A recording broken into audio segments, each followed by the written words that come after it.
मैं दुल्हन बनी स्टेज पर बैठी थी। उस वक़्त मैं बहुत नर्वस थी।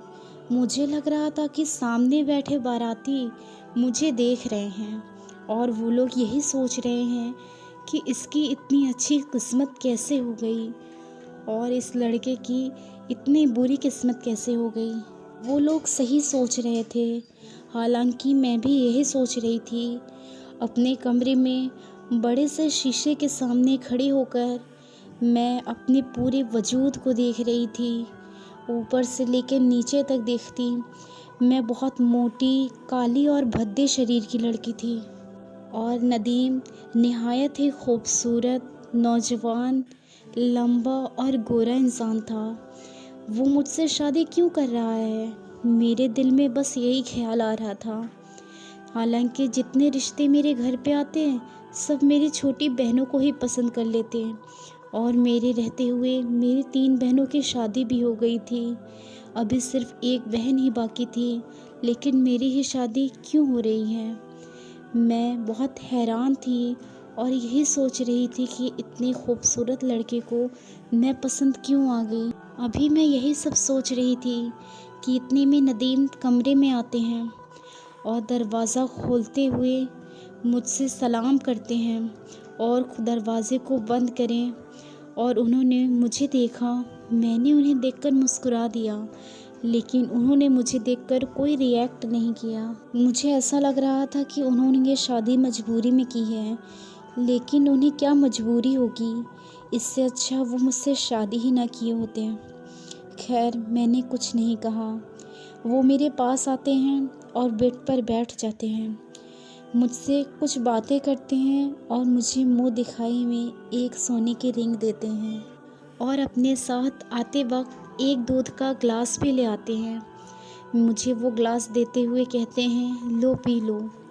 मैंने उसे साइड में रख दिया तो वो गुस्से में आ गए और कहा कि इसे अभी पियो। अम्मी ने कहा है कि तुम्हें अभी इसको पीना है। मैंने उसे पी लिया, ना कुछ सोचा ना समझा। उसे पीते ही मुझे नींद तारी हो गई और मुझे बहुत ज़ोरों की नींद आने लगी। मेरी आंखें बंद होती जा रही थी। ऐसी नींद तो मुझे कभी नहीं आ रही थी। मैंने सोने से बहुत कोशिश की कि ना सोऊं, लेकिन फिर भी नींद आने की वजह से मैं जग ना पाई। मैं एक गहरी नींद में चली गई।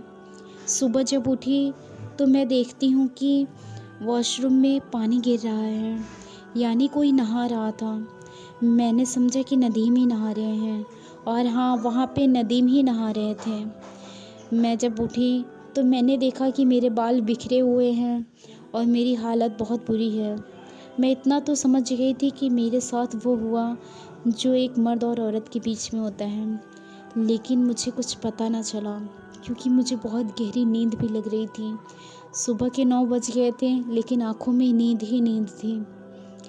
वॉशिंग रूम से निकलते हैं नदीम और मेरे मुंह पे टॉवल को फेंक देते हैं और मुझसे कहते हैं कि ये लो, जाकर बाहर सुखवा दो और जल्दी से फ्रेश होकर नीचे आ जाओ, मुझे लेट सहने की आदत नहीं।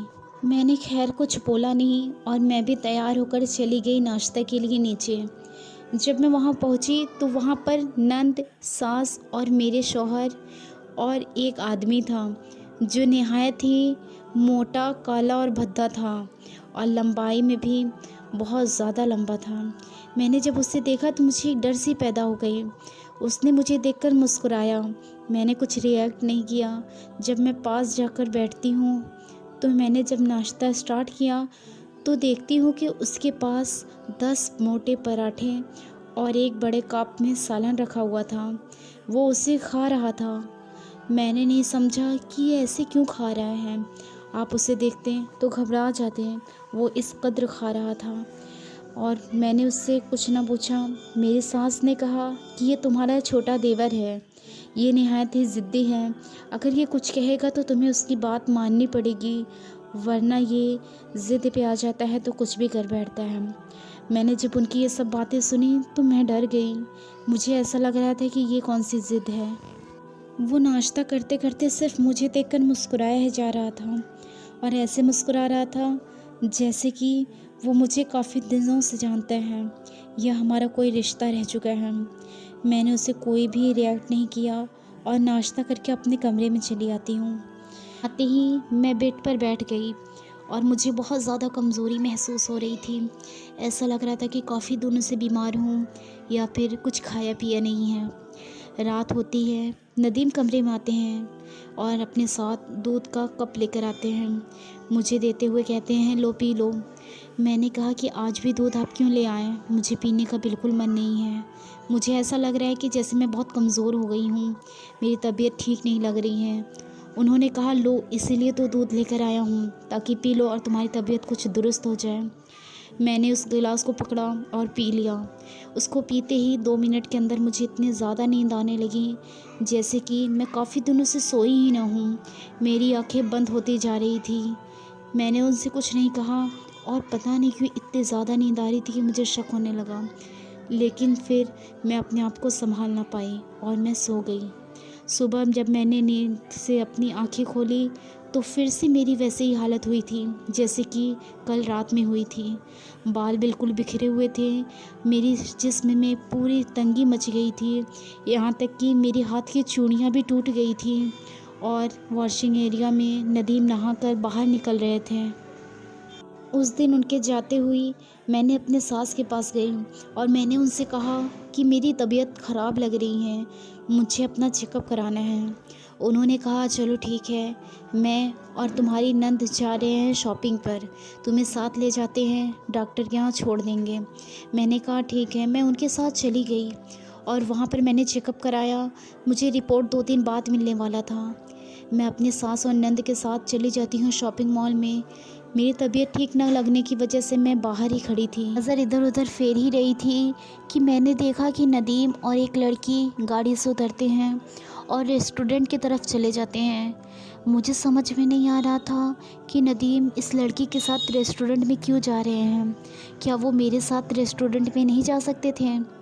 मैंने खैर हिम्मत करके उनके पीछा किया और जाकर उनके साइड वाले टेबल पर अपने चेहरे को ढककर बैठ गई और उनकी बातें सुनने लगी।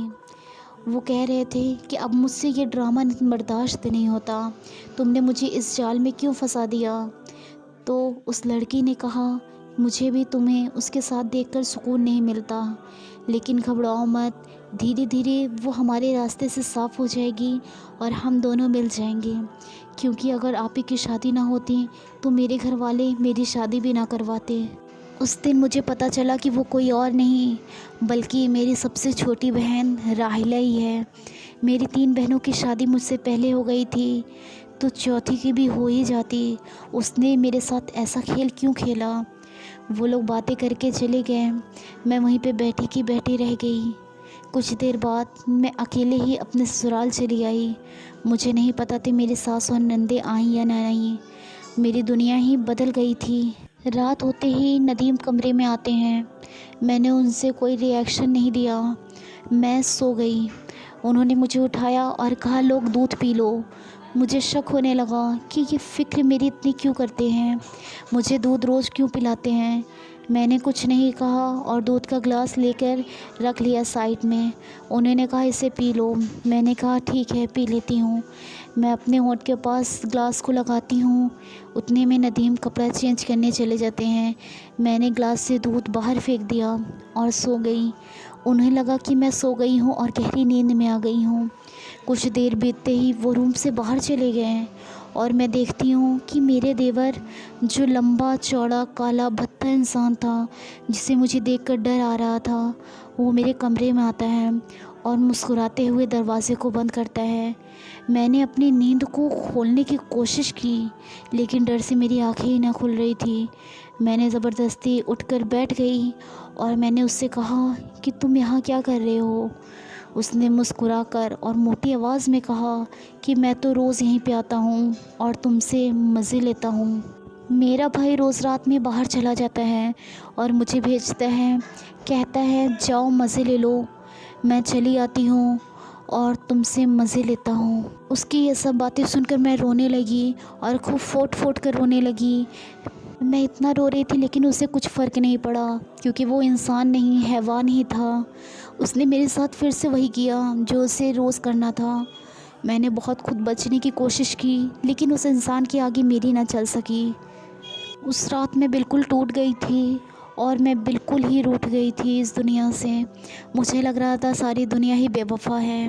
जब सगी बहन ऐसी हो सकती है तो कौन अपना है। खैर, सुबह होने का इंतज़ार न किया, मैंने अपना कपड़ा पैक किया और भाग गई घर से। मुझे ये फ़र्क नहीं पड़ रहा था लोग मेरे बारे में क्या सोचेंगे और ये दुनिया मुझे क्या कहेगी। मैं चली गई एक खिदमतगाह में, जहाँ बुज़ुर्गों की खिदमत करती हैं। मैं वहीं पर बुज़ुर्गों की खिदमत करती हूँ और अपनी ज़िंदगी में बहुत खुश हूँ। मुझे नहीं पता कि नदीम ने मेरी बहन से शादी की या नहीं की। वो लोग आज खुश हैं या नहीं खुश हैं, लेकिन इतना तो ज़रूर यकीन है और ज़रूर उन्हें उनके हिस्से का बदला मिलेगा।